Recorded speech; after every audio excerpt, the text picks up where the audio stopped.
What is up, Pats Nation? It's Patriots Global back here with another video, and in this one, we are going to be talking about 3 different Patriots players that are going to be very under the radar heading into this offseason, and are guys that I believe could do a couple of different things. Ultimately, though, I think what it comes down to is that these are guys, some of my top tier guys that I think heading into the offseason programs, such as OTAs, minicamp, when training camp comes along, that these are going to be some guys that very well could start to impress, and some names that are going to start to be heard, and are guys that aren't going to be talked about very much. Now, my first one here is going to be safety Malikgant. Now, some of you know Malikgant. Some of you are going to be like, who the heck is that? I don't recall if I actually made a video on him last season, but I do know that I was looking to make a video. I just can't remember out of all the 400 videos I've made on this channel if I actually pulled the trigger on that one. But Malikgant to me is a very intriguing player, as he is to so much other people. He, of course, joined the Patriots last season, after the 2019 draft. He was signed by the Patriots as an undrafted rookie. And, of course, when you're an undrafted rookie, you have a pretty long shot at actually making a final NFL team. Now, the Patriots do, of course, usually have one undrafted signing making the team every single year, but last year, it ended up being Jacoby Myers. Gant was a guy that I didn't really see much of anybody talking about, which was actually pretty shocking because he was, again, an undrafted signing, and he made it all the way through the Patriots camps and the preseason. So that means that he made it through OTAs, minicamp, all the way through training camp, what the Patriots like to do, adding and cutting players, making huge transitions. He even made it past the preseason, which was pretty unbelievable. And then he was placed on the injured reserve on cutdown day. And usually what that means is that Bill Belichick kind of wants to redshirt you. He kind of wants to ghost you without actually having to put you on the 53-man roster and waste a spot on you, because he doesn't believe that you're actually there just yet to be a starting player that can give back to the team. But he also has, or the player also has qualities that Bill Belichick wants to work with, next season, year prior. Safety is going to be an important position for the Patriots going forward, and that's whether the Patriots get Devin McCourty back or not, okay? Right now, when you're looking at the safeties that the Patriots have, they're elite, but they're old. The question is going to be, how much time do these guys have left within the Patriots organization before the Patriots have to go out and find new guys, okay? Devin McCourty for the past 2 seasons has considered retirement, ultimately decides to come back, but obviously when in 2 straight seasons you're, deciding whether you're going to keep playing NFL, clearly that means that your time is coming very soon.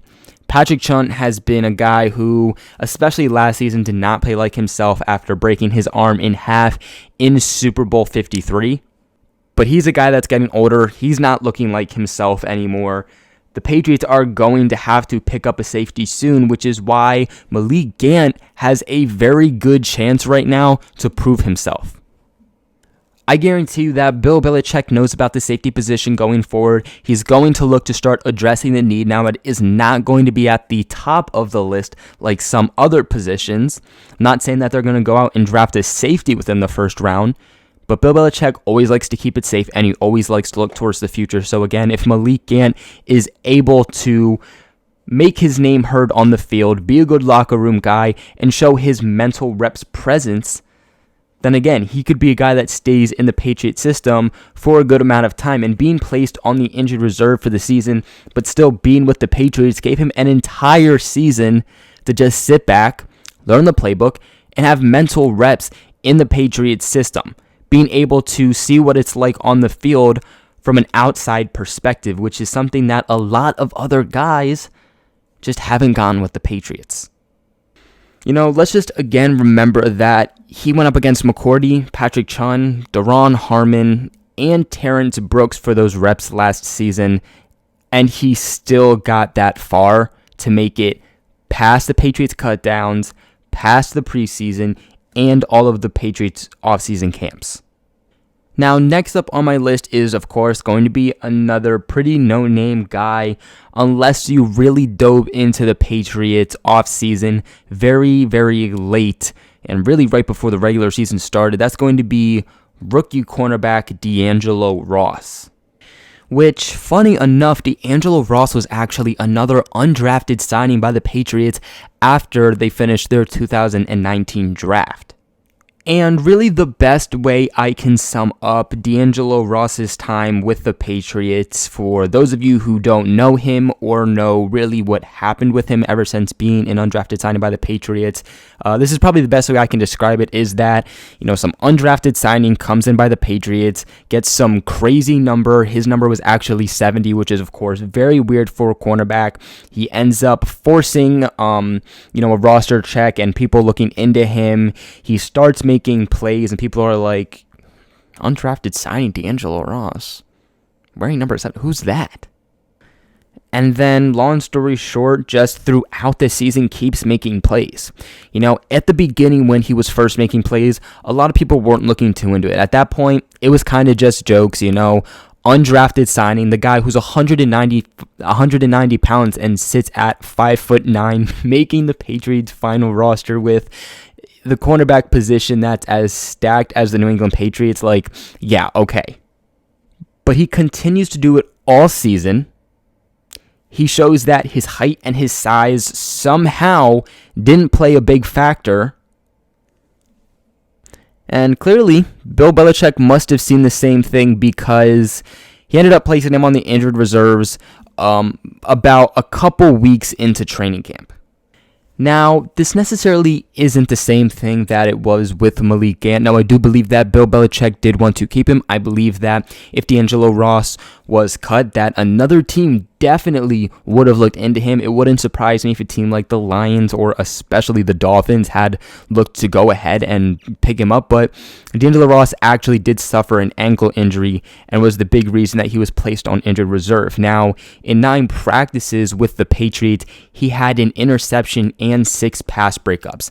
I saw this guy in person when I went to the in-stadium practice down there in Gillette. The big thing I'm going to say is that his height really stands out, and of course, being 5'9", 190 pounds, that's not necessarily a compliment, but we've seen smaller guys coming into the NFL and still being very good, being elite, and making big plays. So to me, I don't care his height, I don't care his size. If he can do his job and do it well, who cares what he looks like, what position he is, or what size he is? If you come in, you do your job, and you do it well, who cares? Now, for Dangelo Ross, the best fit for him in the NFL and with the Patriots is going to be playing in the slot, playing in that nickel position, and working in the middle of the field.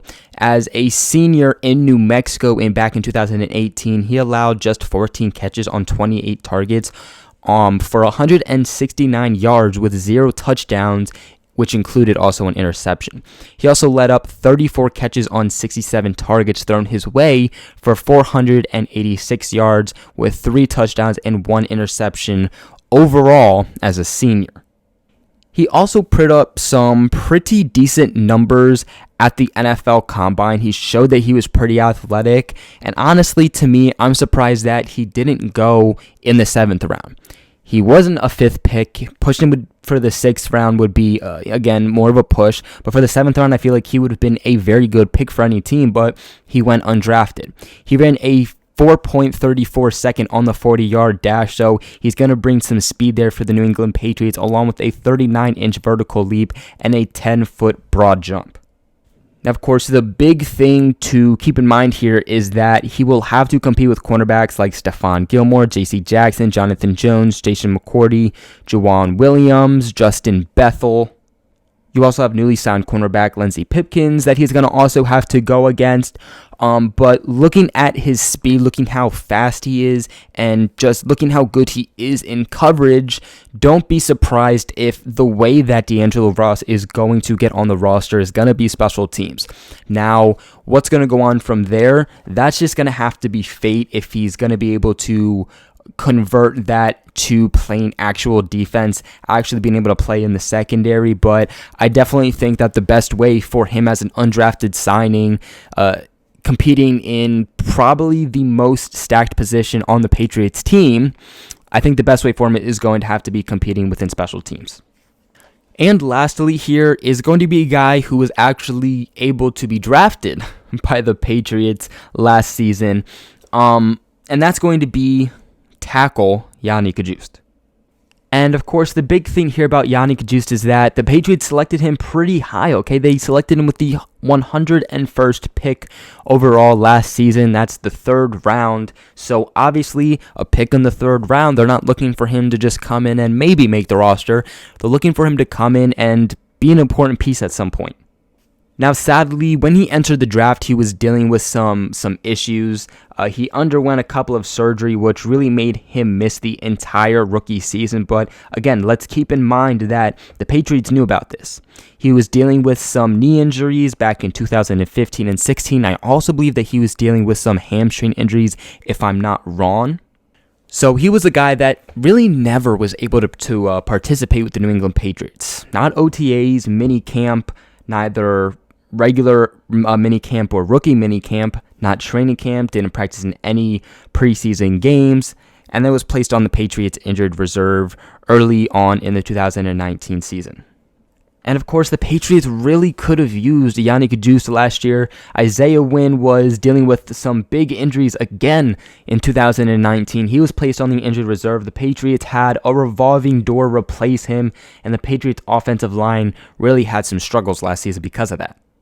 The good thing again about Yannick Juice is going to be his versatility. He's played both at left tackle and right tackle, but his main purpose here is going to be left tackle. That's what he played in college coming out of West Virginia, and he capped off his career by winning the Big 12's Co-Offensive Lineman of the Year and making the All-Big 12 Conference first team. Coming out of the draft, Yannick Juice was described as a mobile and powerful tackle with starting left tackle potential. They also said that he's exactly the kind of player that the Patriots needed heading into that offseason. And if Yannick Juice is able to come back and stay healthy, which is going to be the big thing about him in his career, is going to be able to stay healthy again with season-ending injuries in both 2015, 2016, and his rookie season. There is some question marks there. But again, he does have a lot of potential. The Patriots knew this, of course, selecting him in the 3rd round. And if he's able to come back and do so, then the offensive line is going to have a lot of depth, but it could be also very maneuverable. You know, what are the Patriots going to do at left tackle? Okay. What do they even do at right tackle? Because there's so many things that they can do. Okay, Joe Thuney, he's probably going to be leaving the Patriots. You have Marcus Cannon, Patriots right tackle. He's always having issues with staying healthy. He's also a very big cap casualty to the New England Patriots this offseason. If they were to release him or trade him, they could save a lot of money. So the question is, do the Patriots try to, put Yannick Juice on the right side and have Isaiah Wynn still take over that left, or vice versa? Or do they keep Marcus Cannon, let Joe Thuney walk in free agency, have Wynn take over left guard, and have Juice take over left tackle? Again, so many things that the Patriots would be able to do, even if Yannick Juice came and was able to be the Patriots' #1 swing tackle. That would even be a pretty big upgrade from last season. But that's going to be it for today's video. Those are 3 players who are very under the radar players that I believe could really perform well this offseason. Now, again, this is going to be before free agency begins. This is going to be before the Patriots draft. I probably will make another one of these videos as we see who the Patriots select in the draft and free agency, and of course, how players are performing within the offseason.